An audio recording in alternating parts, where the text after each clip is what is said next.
సౌందర్య లహరి రచన ఆది శంకరాచార్యులు. చదువుతున్నది శృతి. సౌందర్య లహరిని రచించడంలో శంకరాచార్యుల వారు చాలా గొప్ప ప్రయోగాలు చేశారు. వారు ఆ శ్లోకాలలో అంతర్గతంగా బీజాక్షరాలను నిబద్ధించారు. బీజాక్షరాల లోపల గొప్ప శక్తి దాగి ఉంటుంది. అందుచేత మీరు సౌందర్య లహరిని తెలిసి చదివినా తెలియక చదివినా ఆ అక్షరాలను మీరు పలికేటప్పటికీ అందులోంచి శక్తి ఆవిర్భవిస్తుంది. అంత పరమోత్కృష్టమైన బీజాక్షరాలను తెచ్చి సౌందర్యలహరి శ్లోకాలలో పెట్టేశారు శంకరాచార్యుల వారు. అందుకని సౌందర్యలహరిని చదివినంత మాత్రం చేత విన్నంత మాత్రం చేత అపారమైన భక్తి కలుగుతుంది, జ్ఞానం కలుగుతుంది. ఇప్పటి వరకు 3 ఎపిసోడ్ల గురించి తెలుసుకున్నాం కదా. ఇవాళ వచ్చేసి 4వ ఎపిసోడ్. అక్కడ గమ్మత్తైన రహస్యం ఒకటి దాచారు అని అక్కడి వరకు చెప్పుకున్నాం కదా. ఇవాల్టి ఎపిసోడ్లో ఆ రహస్యం ఏంటో తెలుసుకుందాం. మీరు కొత్తగా ఈ వీడియో చూసినట్టయితే దీనికంటే ముందున్న ఎపిసోడ్స్ మీరు వింటేనే ఇది అర్థమవుతుంది. సో ప్లీజ్ కంటిన్యూగా వీడియోస్ చూస్తేనే మీకు మధ్యలో నుంచి చెప్పేది కూడా ఈజీగా అర్థమవుతుంది. కాబట్టి ఫస్ట్ 3 ఎపిసోడ్లు విన్న తర్వాత ఇది వినండి. సో ఇక స్టార్ట్ చేసేద్దాం. అక్కడ గమ్మత్తైన రహస్యం ఒకటి దాచారు. శివశక్తాయుక్తో యది భవతి శక్తః ప్రభువితం అన్నారు. ఇకారం ఎక్కడున్నా అమ్మవారు. అందుకనే మీరు పరిశీలించినట్లయితే భవ అంటే శివుడు, భవానీ అంటే అమ్మవారు. ఇకారం వచ్చేసరికి అయ్యవారి శక్తి స్వరూపమైపోతుంది. శివ అంటే పరమశివుడు, శివాని అంటే అమ్మవారు. రుద్ర అంటే పరమశివుడు, రుద్రాని అంటే అమ్మవారు. అలాగే ఇంద్ర ఇంద్రాని, బ్రహ్మ బ్రహ్మాని, ఈశ్వర ఈశ్వరి, నారాయణ నారాయణి, అభిరామ అభిరామి. అలాగా ఎక్కడ ఇకారం వస్తుందో అక్కడ అది అమ్మవారి స్వరూపం. అందుకే శ్రీ సూక్తంలో కూడా ఇదే రహస్యం చెప్తారు. ఆ ఇకారం అమ్మవారి శక్తి స్వరూపం. ఆ శక్తి సర్వకాలాలయందు పరమశివుడిని ఆశ్రయించి ఉంటుంది. ఈ శ్లోకాన్ని జగద్గురువులైన శంకర్లు చెప్తున్నారు. చెప్పేటప్పుడు భార్యాభర్తలిద్దరి మధ్యలో భార్య స్థానాన్ని పైకి చెప్పి భర్త స్థానాన్ని కిందికి చెప్తే ధర్మశాస్త్రం తప్పినట్టు అవుతుంది. శంకర్ల ఊపిరి ధర్మం. వారు ధర్మాన్ని ఎలా అనుష్ఠించాలో ప్రతి చోట చెప్పిన మహాపురుషులు. అటువంటి శంకర్లు అమ్మవారిని పైకి అయ్యవారిని కిందికి చెప్తారా? చెప్పరు.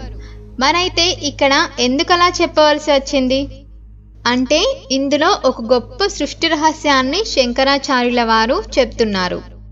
శివ అన్న శబ్దం చేత ప్రతిపాదించబడేవాడు నిర్గుణమైన శివుడు.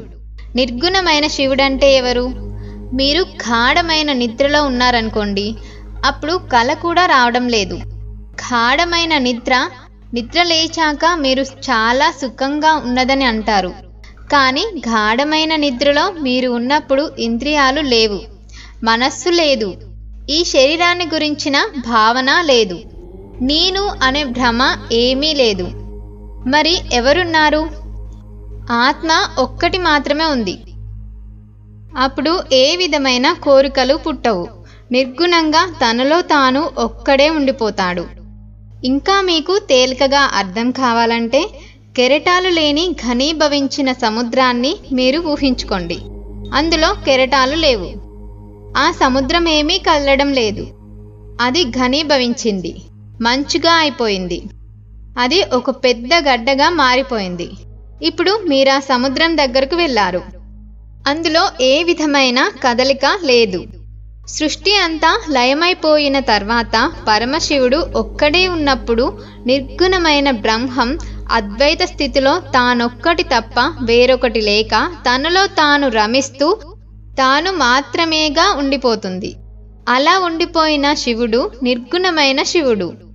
ఇప్పుడు ఆ శివుడిని విడిచిపెట్టి శక్తి ఎక్కడో తిరగదు. శక్తి శివుడిలోనే ఉంటుంది. శంకరాచార్యుల వారు చెప్తున్న శక్తి శివుడిలోనే ఉన్న శక్తి అని మీరెలా చెప్తున్నారు? స్పందితుమపి అనే మాట దానికి ఆధారం. బయట నుంచి వచ్చిన ప్రేరణ చేత కదిలితే అది చలనమవుతుంది. అలా కాకుండా లోపల మనస్సులో కలిగిన దానికి స్పందన అంటారు. అటువంటి స్పందనను అయ్యవారి లోపలే ఉన్న శక్తి స్వరూపమైన అమ్మవారు కలిగిస్తారు. అందుకే ప్రపంచంలో జడం చేతనమని రెండు వస్తాయి. జడం అంటే ఒక రాయి ఉన్నదనుకోండి, దానికి కదలిక ఏమీ ఉండదు, అది అలా పడి ఉంటుంది. చేతనం అంటే చైతన్యం ఉంటుంది. చైతన్యం అంటే అమ్మవారు. చైతన్యం ఉన్న వస్తువు ఎప్పుడూ కదులుతూ ఉంటుంది. లోపల కోరికలు పుడుతూ ఉంటాయి. దేనిని గురించో కదులుతూ ఉంటాడు, తిరుగుతూ ఉంటాడు. ఇది అమ్మవారి చైతన్య స్వరూపం. అందుకని స్పందితుమపి అనడంలో ఇప్పుడు అమ్మవారు ఎక్కడున్నారు? సదాశివుడి లోపలే ఉన్నారు. అమ్మవారు మహాపతివ్రత. అమ్మవారి గురించి మాత్రమే మీరు పొగిడి అయ్యవారి గురించి తక్కువ చేసి మాట్లాడితే మొట్టమొదట నష్టపడేది ఎవరంటే అలా మాట్లాడిన వాడే. అయ్యవారిని గురించి ముందు మీరు పొగిడితేనే అమ్మవారు సంతోషిస్తుంది. అందుకనే సౌందర్యలహరిలో అమ్మవారి వైభవాన్ని వర్ణిస్తూ శంకరులు ఒక మాట అన్నారు. అమ్మా, నీ పాదాల దగ్గర నుంచి శిరస్సు వరకు నీ శరీరం అంతా అత్యంత మృదువుగా ఉంటుంది, కానీ నీ మోకాలి చిప్పలు మాత్రం చాలా గరుకుగా ఉంటాయమ్మా అన్నారు. అలా ఎందుకుంటాయి? పరమశివుడు ఎప్పుడెప్పుడు సభలోకి వస్తే అప్పుడప్పుడు అమ్మవారు వెళ్ళి మోకాళ్ళ మీద వంగి శిరస్సు ఆయన పాదాలకు తగిలేటట్టుగా నమస్కరిస్తూ ఉంటుంది. ఇది మహాపాతివ్రత్యం. సరస్వతీదేవి వీణ వాయిస్తూ పరమశివుడి గురించి స్తోత్రం చేస్తుంటే అమ్మవారు పొంగిపోతూ ఉంటుంది.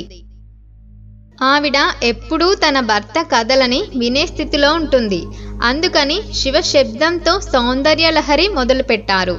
ఇది మనకు ఉపాసన నేర్పడం. అందుకని శివశక్తాయుక్తో యది భవతి శక్తః ప్రభువితుం. అలా నిర్గుణమైన చైతన్యంగా ఉండిపోయిన అనంతమైన చైతన్య రాశి అయిన సదాశివునిలో స్పందితుమపి అమ్మవారు శక్తి స్వరూపంగా కదులుతుంది. ఆ కదలడాన్నే చిచ్చక్తి అంటారు. అదే జ్ఞానశక్తి. అక్కడ తానొక్కడే ఉండిపోయాడు. ఆత్మస్వరూపంగా శంకరుడు తప్ప వేరొకడు లేరు. సదాశివుడై ఉండిపోయాడు. ఇలా సదాశివుడై ఉండిపోయిన శివుడిలో మొట్టమొదట ఒక కోరిక కలుగుతుంది. ఏమిటా కోరిక?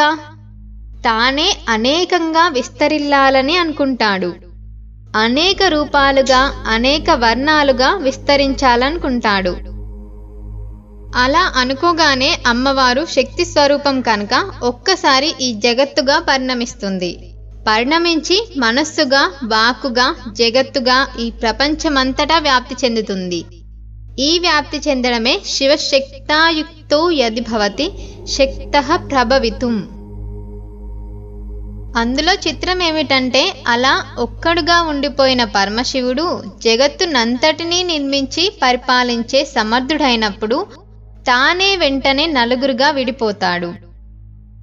అందుకే మీరు లలిత పరాభట్టారిక స్వరూపాన్ని చూసినప్పుడు అమ్మవారు ఒక పెద్ద శయనం మంచం మీద కూర్చొని ఉంటుంది. ఆ శయనం చాలా గమ్మత్తుగా ఉంటుంది. ఆ మంచానికి ఆగ్నేయంలో బ్రహ్మగారు, నైరుతిలో శ్రీ మహావిష్ణువు ఉంటారు. వాయువ్యంలో మహేశ్వరుడు ఉంటాడు. ఈశాన్యంలో సదాశివుడు ఉంటాడు. మహాకామేశ్వరుని పర్యంకం మీద అమ్మవారు కూర్చొని ఉంటుంది. అలా కూర్చొని ఉండడంలో ఒక గొప్ప రహస్యం చెప్పారు. అలా కూర్చోవడం సృష్టి జరగనంతసేపు తాను నిర్గుణమైన పరబ్రహ్మంగా ఆనందం పొందుతూ ఉండిపోయే స్థితి. ఆత్మలో తనకు తానుగా శివుడుగా మిగిలిపోవడం. అలా కాకుండా జగత్తుతో రమిస్తున్నప్పుడు లలిత పరాభట్టారిక స్వరూపం అమ్మవారిది పైచేయిగా ఉంటుంది. ఎందుచేతను అంటే ఆమె జగత్తును నిర్వహిస్తూ ఉంటుంది.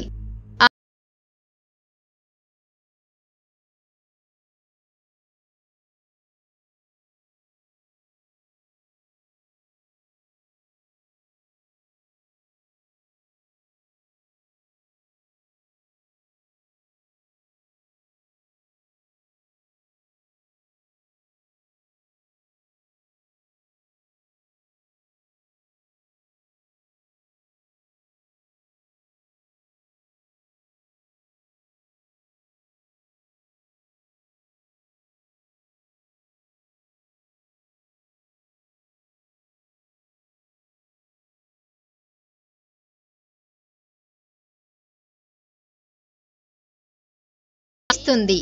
ఈ వచ్చిన జగత్తునంతటినీ చిట్ట చివర మళ్ళీ తనలోకి తీసుకుంటుంది.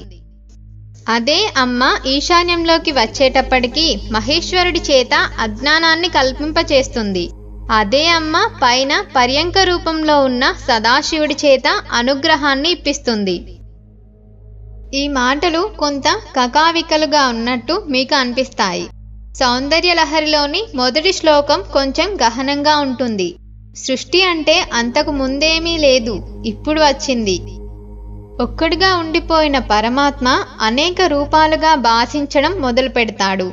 ఇన్ని రూపాలుగా పరమాత్మ మారడమే బ్రహ్మగారు సృష్టి చేయడం. ఇలా వచ్చిన సృష్టి నిలబెట్టబడుతుంది. ఇది స్థితికారుడై ఉండడం. ఇలా అందరూ ఉండిపోయినట్లయితే ఇక జగత్తులో చోటు ఉండదు. అందుకని కొంతమంది వెళ్ళిపోతూ ఉండాలి. అలా వెళ్ళిపోతూ ఉండడం లయకారుడైన రుద్రుడు చేసే పని. సృష్టి ఎలా మొదలైంది అనే దాని గురించి చాలా వివరంగా ఉంది కదా.